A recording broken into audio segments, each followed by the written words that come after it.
Like many of you, we battled depression during life's ups and downs. Music has always been the one thing that we could rely on to get us through the tough. Hey, ladies and gentlemen, welcome to When Words Fail, Music Speaks. I am your handicapped host, James Cox. And we got an awesome interview today. I want to tell you about it first before we bring her on.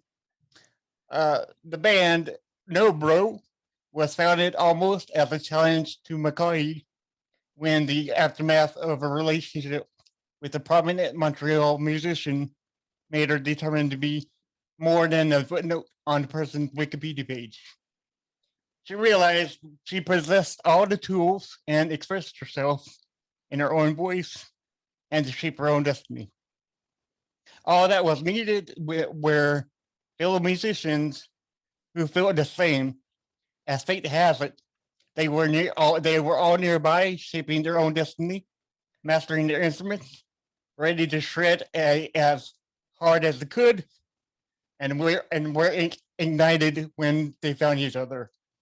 We have the lead singer of NoBro with us today, Kathryn McCaughey. Hey, how you doing? Doing well, thanks. How are you? Was that an okay introduction?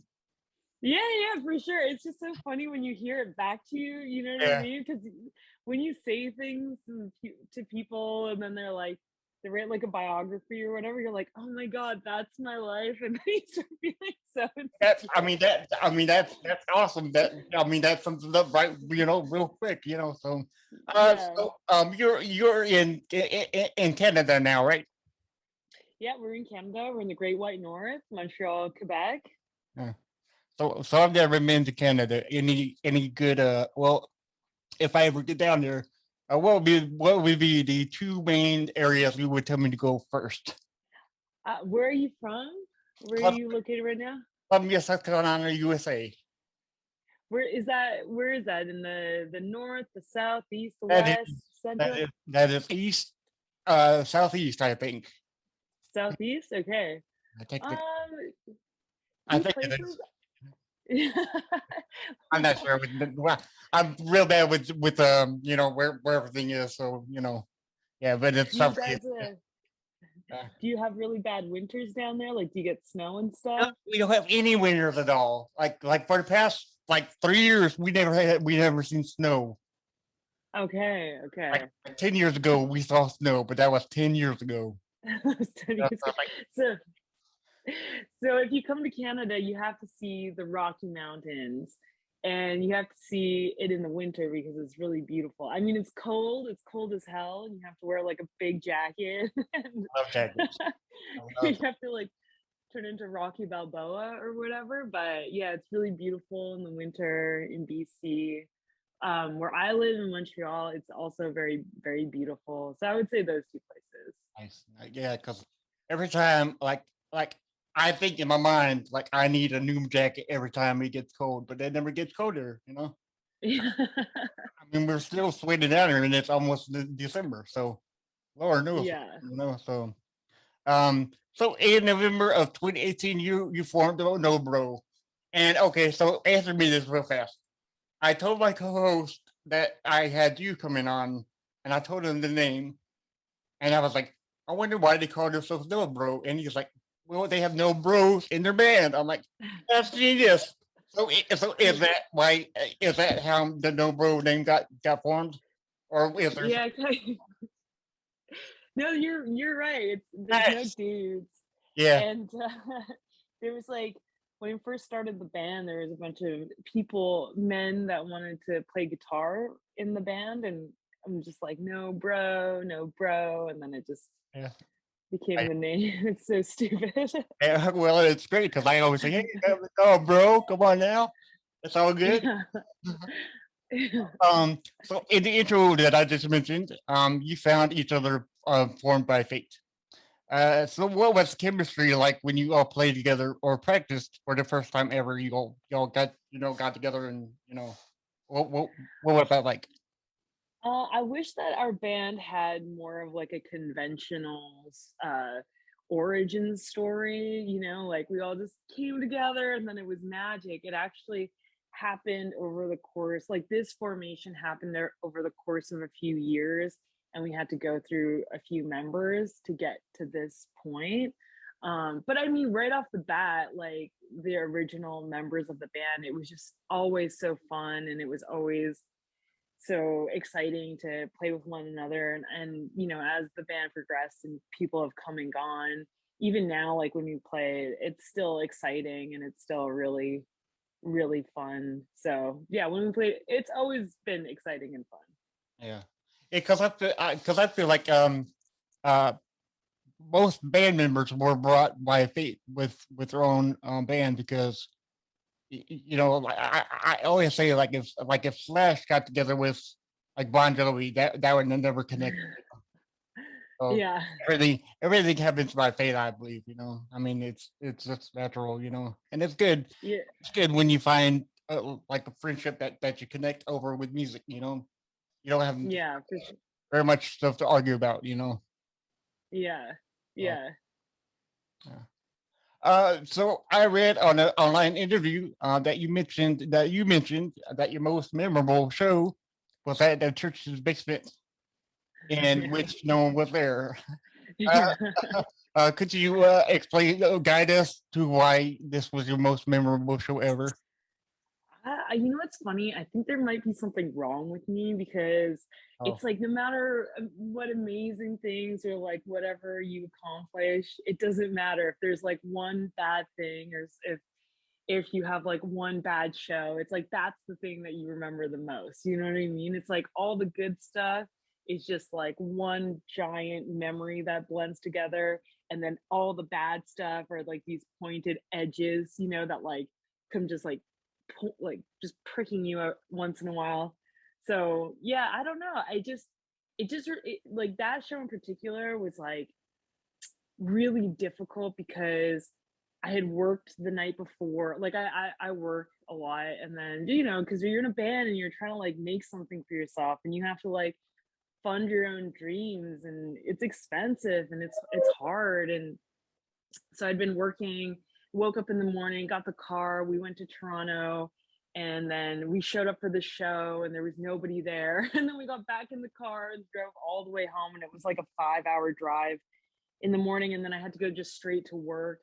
And I'm a bartender, and people sometimes aren't very nice to you and they can be very rude.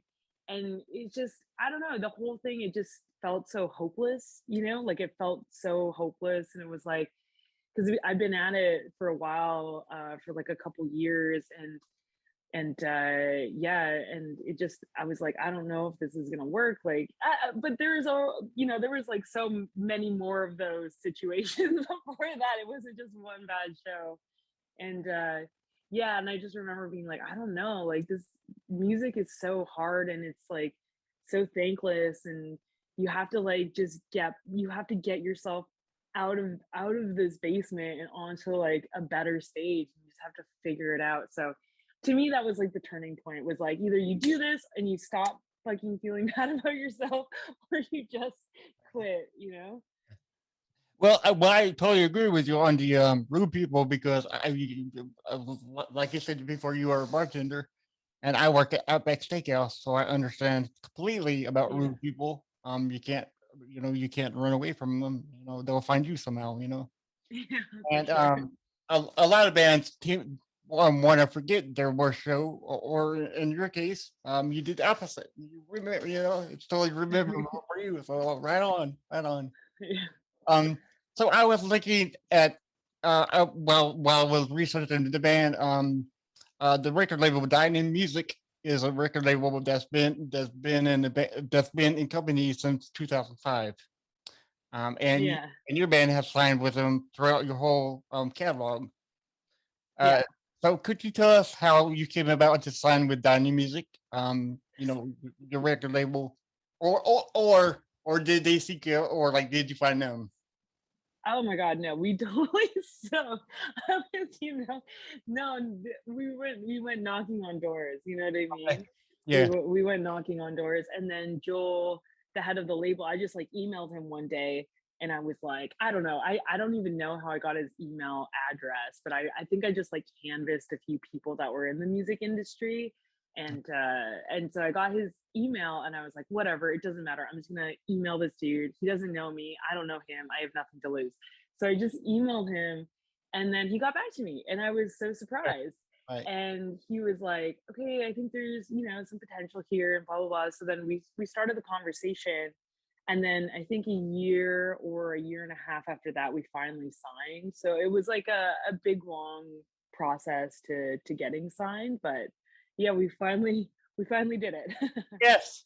Yes. That's Yes. what I like to hear, because you hear some of these bands that, I mean, just like, oh, they found us. And, we just looked at. I'm like, nope, that's not. I mean, that's good. That's good for them. But I mean, what about other bands like your band who have this, who had to knock on doors and sell themselves to them. That's very hard work. So Yeah, I mean, the nice thing though is, like, I don't know, I don't have a lot of shame, I suppose. If you fail, you fail, and like, what are you yeah, gonna do? So you might as well just, like, when you're up to bat, you might as well, like, swing. uh, You never know. You could hit the fences. You don't know. yes, yes, you can knock it at the front end, which you did. Yeah. So that's Yeah. awesome. Yeah, yeah. So the NoBro released their first EP, Sick Hustle, on April 3rd of 2020 last year. Before we get to this subject, how was music for you in the year of the pandemic? Was it like fruitful, or was it like a hard thing? Like, did you record during the pandemic, or? No, not really. I feel like it was really difficult. I mean, the other people, the other girls in the band, they are musicians by trade. Like, this is what they do for the living. They Okay. play Right. like drums, and they play the bongos and guitar. So they continued to play music through the pandemic with their other various projects. Me, however, I did not. You were I writing, couldn't right? even. Well, I don't know. I couldn't even write because it's like, life was happening in a vacuum. Like, you weren't being exposed to the elements, and like, just life in general. It was like, I don't know, just when you're in your room and you're staring at your walls and everything's just kind of not happening. I don't know. I felt like life needed to happen, and life wasn't happening. I know that sounds horrible because I should have taken advantage of the time that I had, but Right. I slept, and I was so well rested, and I feel like my neck actually looks a lot younger from not being stressed out so much. Yeah, So because I always sleep on my neck wrong, and it's uh. But one thing before we go to the next question, and these questions are popping down to my head. Um, I was watching your video called "Don't Die," and I thought that was yeah. hilariously well crafted. Uh, for anybody who doesn't know what I'm talking about, there's a video of them called of the song called "Don't Die," and it's a live action slash cartoon video, correct? Yep. Yes, in which, well, you just gotta watch it for yourself. But did you did you and the rest of the band come up with the concept, or did they, or like who came up with that whole concept? Because that's just great. It's Greg. His name's Greg Doble. And it's funny, we actually went to high school together, but we didn't know we didn't even know we went to the same high school. Oh We yeah, didn't even know, no, yeah, we didn't even know because it was like a big high school. I only went there for 1 year. right, And yeah, we were in the same school. And then years later, I'm in Montreal and I work at a bar, and he just comes in there and we start talking, and he told me that he is an illustrator and a cartoonist, and then we decided to collaborate on this project. And then he sent me a treatment. I sent him the song "Don't Die," yeah. and then he sent us a treatment of that whole video, and we were like, "Oh my god, this is amazing!" So Yeah, it's all him. It's oh, all him. nice. Well, he's a great dude. Yeah, He's a great illustrator, because I fell in love with that video. Uh, yeah, he's amazing.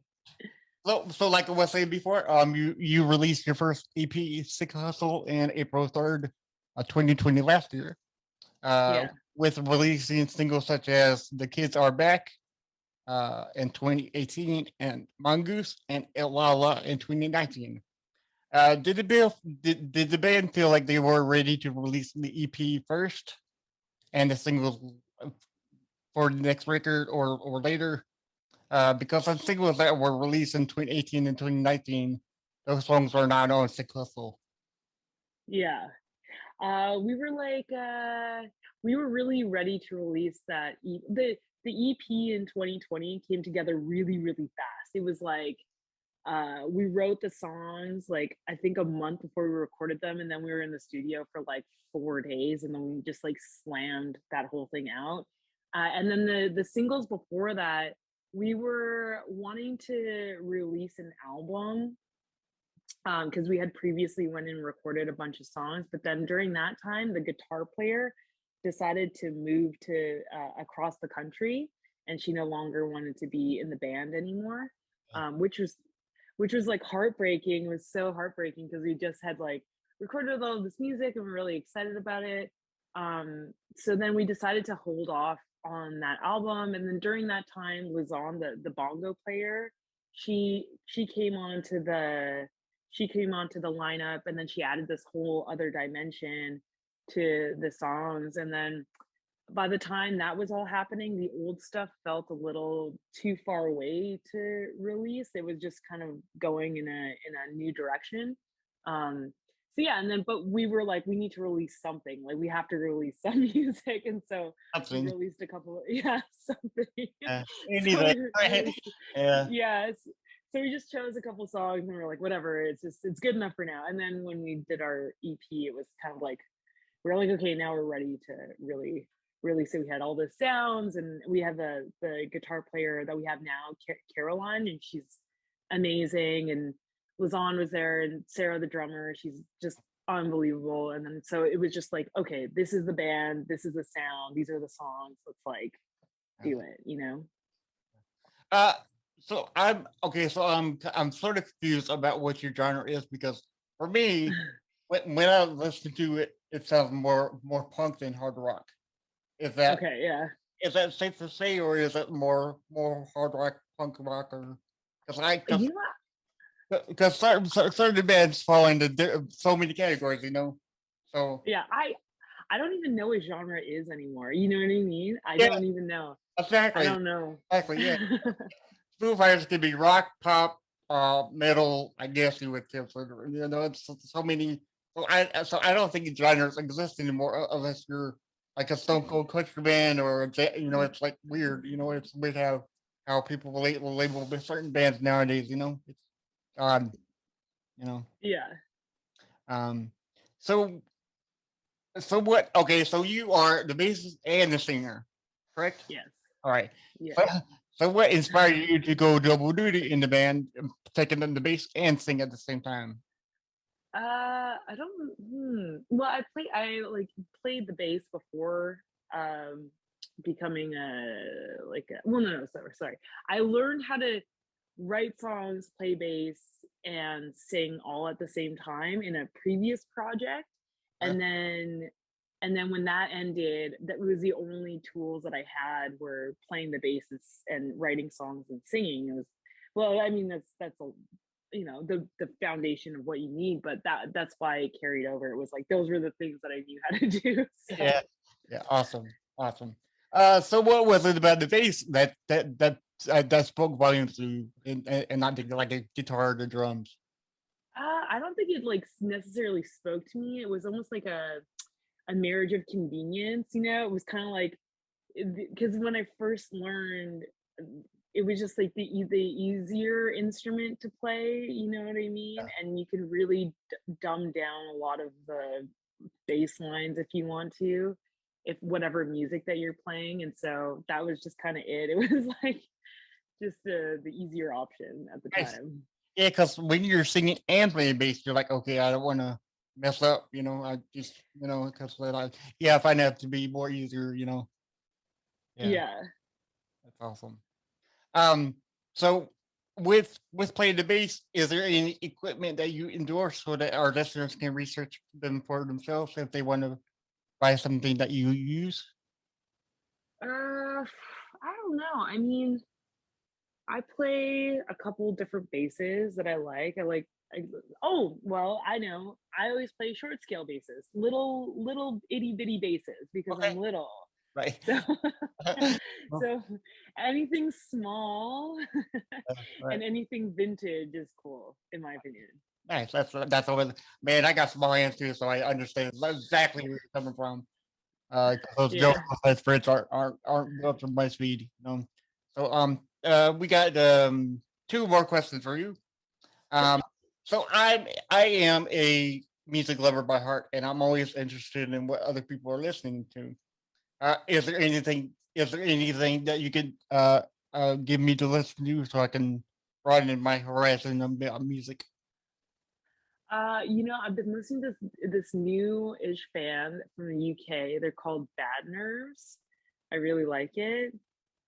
There's also I'm just gonna like throw down an endorsement right now. Sure. My partner's band is really good. It's called Skeleton Club. Ooh, Um, yeah, that's pretty badass. and and what else am I listening to right now? Oh well, the other girls play in another band, the drummer and the bongo player, Sarah and Lazan. They have another band called Lay Shirley. It's Les Shirley, Okay. and then the guitar player Caro, she has a band. It's in French, so it's a little hard even for me to say. It's called Comment de bord. Like, I'm so sorry. Yeah, but I mean, yeah, they're all good. They're all great bands. So Nice, nice. I'll yeah. definitely check them out. Definitely check them out. So our last question for you today is I asked all my guests this. Is there any one song or any album that you can think of right now off of the cuff that you can listen to, but you can't tell me or your friends or your mom or dad how it makes you feel inside? It's so powerful to you. Oh my God. Yeah, there is one album. It's one of my favorites. And when I first listened to it, it was like it was kind of like this moment where I was like, whoa, that's like, I don't know, it really meant something to me at the time. And it still does. And every time I listen to it, it just like conjures this emotion out of me. It's called it's John Lennon's Plastic Ono Band. Oh yeah, yeah, Yeah. nice. But yeah, I would say that one. Awesome. Well, that beautifully sums it up because once again, you can't explain it how you feel, right? So that's it. No. So that's a great answer. I love anything John Lennon and the Beatles. They've been a really big inspiration to me and you, I guess, and Yeah. many other people. So that's all the questions. Oh, well, hold on. So okay, so um, where could the people find you on social media? We're on the internet. So we have Because we have Instagram. Yeah. Instagram is NoBro Music. Yeah, NoBro Music, and you're on Facebook too, right? Yeah, we're on Facebook. I think there's a website. I'm really bad with all that stuff. Okay, that's And fine. I I I can find think it. I I can click on them. I got you. okay. I got you. Okay. Okay. Yeah, so we're on the internet. Somewhere on the internet, the deep dark web, right? So, we do once again. Thank you very much for coming on. And my co-host says that he's sorry that he can't come on. He had other obligations to go to today, but we do hope that you come back later on and we'll talk again. Yeah, for sure. Thank you so much for having me. Have a great night. It was really fun. You're right. I'm so glad to talk to you. I, You I, too. I Have a good day. Bye. bye.